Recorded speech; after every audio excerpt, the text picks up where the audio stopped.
कसं होतं, तुम्ही हैदराबाद गॅजेटच्या मुद्द्याकडे परत होतो. हैदराबाद गॅजेटचा मुद्दा तुम्ही लागू करायला म्हणतात पाटील, त्याच्यानंतर अजून मागण्या यायला लागल्यात. बंजारा समाजाचं म्हणतो की हैदराबाद गॅजेट लावत असाल तर हैदराबाद गॅजेटप्रमाणे बंजारा समाजाला इकडे STचं आरक्षण दिलं पाहिजे, अनुसूचित जमातीचं आरक्षण दिलं पाहिजे. अशा मागण्या दिवसेंदिवस वाढत जाणार आहेत. त्यांच्या जर नोंदी असतील महसुली रेकॉर्डवर, त्यांच्या सरकारी दस्तऐवज असले, का नाही द्यायचं? ही कोणचा जातीवादी? जे बसत नाहीत त्यांना द्यायचं आहे ना. हे सरकार, बरं, ही मागासवर्ग आयोग, हे तुमचे निकष, जे बसत नाही त्याला द्यायचं. काबार कष्ट करणारा गरीब वर्ग आहे तो खेड्यापाड्यातला. मग त्यांना दिलं तर त्या STमधनं परत आदिवासी समाजाच्या याच्यावरती गदा येईल.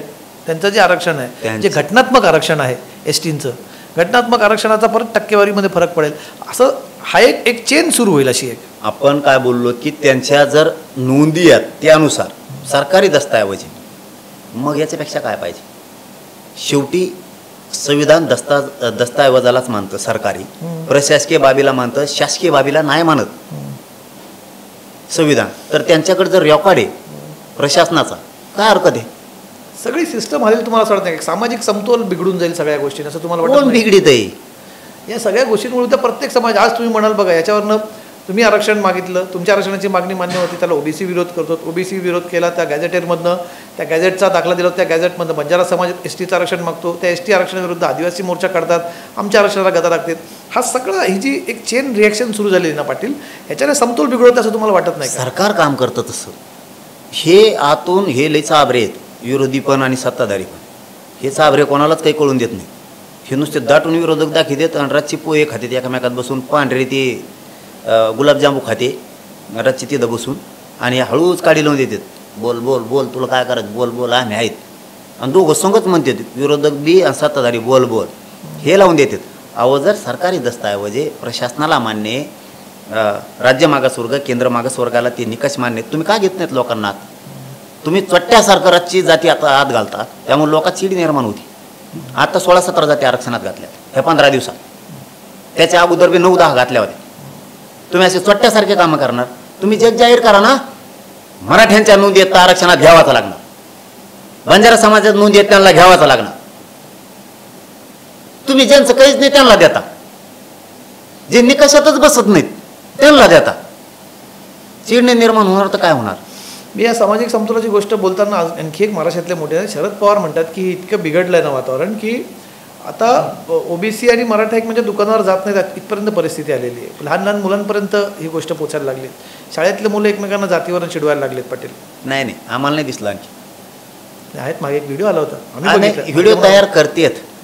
दोन्हीकडनं येतात व्हिडिओ, एकीकडनं म्हणत नाही मी, दोन्हीकडनं येतात त्या गोष्टी. असतं दादा, असल्यावर कणू नाही माणसा. तुम्हाला हाई कणतंय कोण, बोलतंय कोण, याच्यात खूप किंमत आहे. पोट कशाने दुखतं, काय होतं, तुम्ही काय खाल्लंय याच्यावर सुद्धा अवलंबून आहे. तुम्हाला हाय ना राव, पहिला जेवला तरी वरून जेवल्यावर पुन्हा तुमचं पोट नाही दुखणार तर काय होणार? तुम्हाला आरक्षण हाई, बरं तुमच्या आरक्षणाला आमच्यामुळे धक्का लागत नाही तरी तुम्ही विरोधात येणार. पुन्हा तुम्ही दाखवणार हे त्याच्या दुकानावर जाणार, ते त्याच्या दुकानावर जाणार. तसं काहीच नाही. मराठी जर दुकानावर नाही गेले ना, उपासमार होईल. खेड्यापाड्यात नाही, ते प्रत्येक गावात आरक्षणाचा विषय असून येत नसू, राजकारणाचा विषय असून येत नसू. 4-2 कोणाच्या गावात येत? मग ते खऱ्याला विरोध करते तर खोट्याला करते. 4-2 प्रत्येक गावात असतात. त्याला खेड्यात मध्ये ते बांध फोडणारी ते असतातच प्रत्येकाच्यात. त्याचा लोड घ्यायचाच नसतो. आणि एकमेकाच तिथं जावंच लागतं. आम्हाला सुखादुखात उभं राहावंच लागतं. नेता आमच्या मदतीला येत नाही, त्यांचा बिन आमचा. कोणाला लागलं आम्हाला दवाखान्यात न्यावं लागतं, एकमेकाला सहकार्य करावं लागतं. मराठ्याला OBCला, OBCने मराठ्यांना. हे खेड्यात हाई.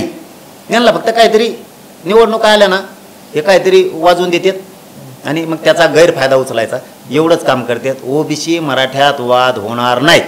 आणि मी मराठ्यांना सांगितलेलं आहे, संयमाने राहायचं. किती उचकेल आपल्याला तरी शांततेत चालू द्या, कारण आपल्याला पदरात पाडून घ्यायचं आहे, त्यांच्या पाडलेलं आहे. मग आपण गुरगुर करणार नंतर बघू. काय तुम्ही असं कशा पद्धतीने तुम्ही एक समाजाला आश्वस्त कराल की बाबा हे कुठेतरी तुम्हाला वाटत असेल ना थांबावं कुठेतरी, की बघा मन दुभंगायला लागली ना की ती आपल्याला तुमचं मी राजकारण असं म्हणत नाही, तुमची एक मागणी आहे, पण ते हळूहळू खालपर्यंत झिरपत जातं.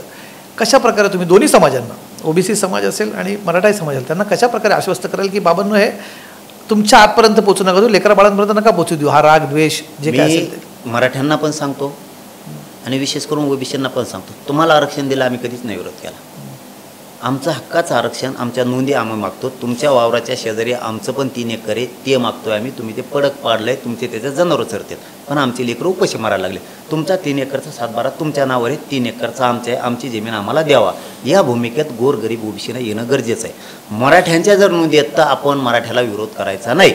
हां, नोंदी नसतील तर आम्हाला बोला तुम्ही, पण नोंदी येत म्हणल्याच्या नंतर दिलं पाहिजे, ह्या भूमिकेत यायला पाहिजे. तुम्ही नेतेच ऐकून मराठ्यांना विरोध करायचा म्हणून जर रस्त्यावर येणार असला तर याला माणुसकी म्हणत नाही, तर याला काही अर्थसुद्धा नाही. आणि मग हे समतोल कोणीच थांबू शकत नाही. ज्यावेळेस आपण गरीब समजून घेऊ, याची जबाबदारी कोणी घ्यायची पाटील? याची जबाबदारी कोणी घ्यायची? तुम्ही म्हणतात त्यांनी नेत्यांचं ऐकून यायचं नाही, तुमचं ऐकून तर लोक रस्त्यावरती येतात ना, असं काय करता? माझ्याच समाजाने काय केलं कोणाला, किंवा मी काय केलं? त्यांनी रस्त्यावर येऊन असं तुम्ही म्हणतात, हे तुमचे ऐकून लोक रस्त्यावर येतात. कोणाचं ना कोणाचं ऐकून कोणतरी रस्त्यावर येणार. आम्ही काय करतोय, आमची मागणी आम्हाला आरक्षण द्या म्हणतो. आमचा हक्काचं आहे ते. 100-150 वर्षापूर्वीचं आमचं आरक्षण आहे, आमचं आम्हाला द्या म्हणून सांगतोय आम्ही. ओबीसीला देऊ नका म्हणलो का? त्यांचं रद्द करा कधी म्हणलो का? त्यांना कधी शिवी दिली का? कोणत्या जातील दुखावला का? नेत्याला सोडित आपण, त्यांच्या नाही आमच्या नाही. नेते सोडून जातील दुखावलो नाही. मग समतोल राखायचा कोणाचा आहे? तुम्ही आला की आम्हाला आरक्षण देऊ नका म्हणता, म्हणजे ही कोणची भूमिका आहे? आरक्षण देऊ नका म्हणण्यासाठी आतापर्यंत मोर्चे झालेच नाही कधी. तुम्हाला दिलं तर आम्ही एक मोर्चा नाही काढला, आता ही रोड पाडायची. मग तुम्हाला उद्या काहीतरी अडचण येतात, मग त्या टायमाला आम्ही तसं म्हणणार ना.